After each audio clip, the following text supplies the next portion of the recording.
This video pertains to Chapter 2 of the Energy Unit, which discusses the carbon footprint and how to calculate carbon footprint.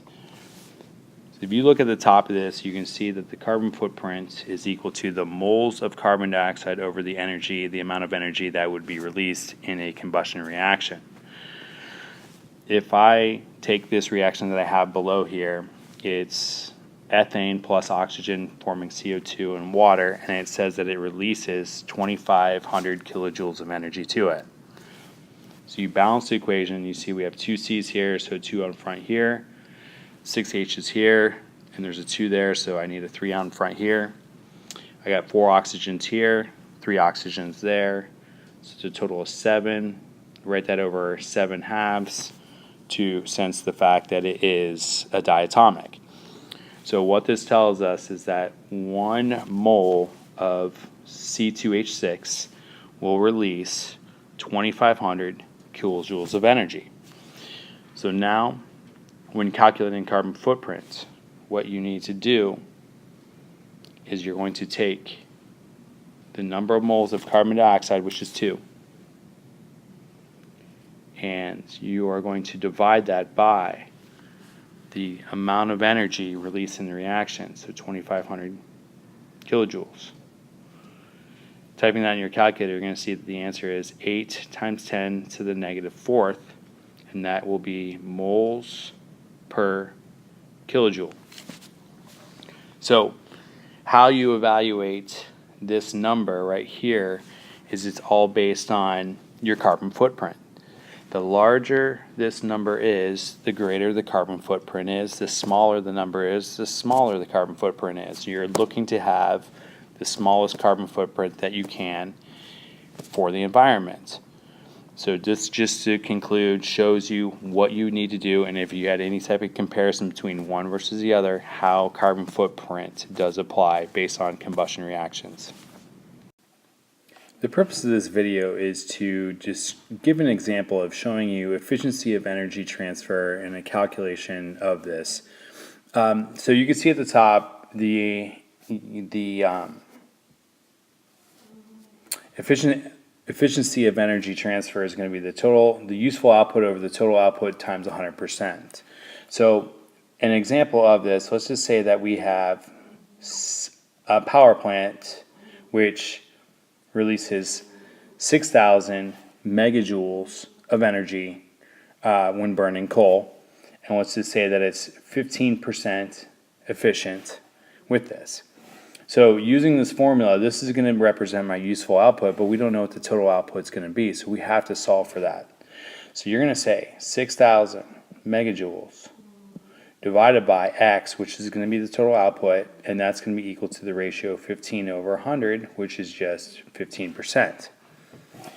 When you cross multiply, you're going to get 6,000 times 100 equals 15x, divide both sides by 15, and then you're going to see that X equals 40,000 megajoules. Now, let's just say 40,000 megajoules is the amount of coal or amount of energy that you actually have to do produce if it's 15% efficient. And for example's sake, let's say that 30 megajoules of energy is released for every 1 kilogram of coal that is burned. So we're trying to figure out, well, how many kilograms of coal that will we actually need? Well, since this right here technically is a ratio, you could write this 30 over 1 or 1 over 30. And if you're using that based on this number right here, you're trying to get those units to cancel out. So if you say 40,000 megajoules, and using these ratios, we're going to want 1 kilogram over 30 megajoules, so the megajoules cancel, which tells us that it's 1 kilogram over 30 megajoules. The megajoules cancel out, and that leaves us kilograms as my final answer. So 40,000 divided by 30, and you're going to get an answer of 1,333 kilograms of coal. And I hope that helps explain how to do your energy efficiency and calculations involving the energy efficiency and converting it into grams. This is a chapter 1 video in order to explain how to do calculations involving energy density and specific energy and how the two can combine when calculating the energy density of a sample. So in this example right here, you can see right here, energy density is the energy released from the fuel source. And this is going to be when you're solving for this, Q equals MC delta T. Okay, and the volume of fuel that you actually would be burning in order to release this amount of energy. For this, specific energy is the same thing in terms of the numerator value, so Q equals MC delta T, except this now tells us the mass of the fuel burned. We know that mass and volume are related to each other through density. So the example that we have down here is we have methane, and we're going to use methane as our example with the enthalpy of combustion of negative 882 kilojoules per mole. So it's releasing, for every 1 mole of methane, it's going to release 882 kilojoules of energy.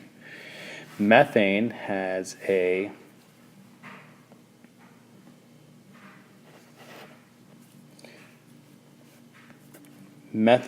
molar mass of 16 grams per mole. So what you're going to do is you're going to take, if we're trying to convert this into specific energy, what you have to do is you have to take the number of kilojoules right here, which is this number right here, this 882, and you have to divide it by the mass of whatever 1 mole of that substance is, since it says mole right there. So we know that 1 mole of methane weighs 16 grams. So when they say that you have 882 kilojoules burned, a release of energy for every 1 mole of methane burned, well, we know, since that weighs 16 grams, it's the same thing as taking 882 kilojoules and dividing that by 16 grams, since that's the molar mass of the substance. Solving for that on our calculator, you see that you're going to get 55 kilojoules for every gram of methane that is burnt. Now, if I were going to use this value in order to figure out what the energy density of the sample actually is, you see that I have the density here of 0.4256 grams per centimeter cubed. We're going to use the energy density, which is going to be equal to the specific energy, which we just calculated, times the density of the sample. So you're going to take 55 kilojoules per gram of the energy released per gram of that, so the specific energy of the methane sample. And we're going to multiply that by the density, which we saw, I looked up, which is 0.4256. Now, when you do these calculations, you're going to notice that the masses cancel each other out. So this is going to leave you with energy over volume, which is what we have as our unit over on this side right here. So when you take 55 kilojoules per gram and you multiply that by 0.4256 grams per centimeter cubed, the grams cancel each other out, and that's going to give us a value of 23.4 kilojoules per centimeter cubed. And this is what is your actual energy density of the sample of methane.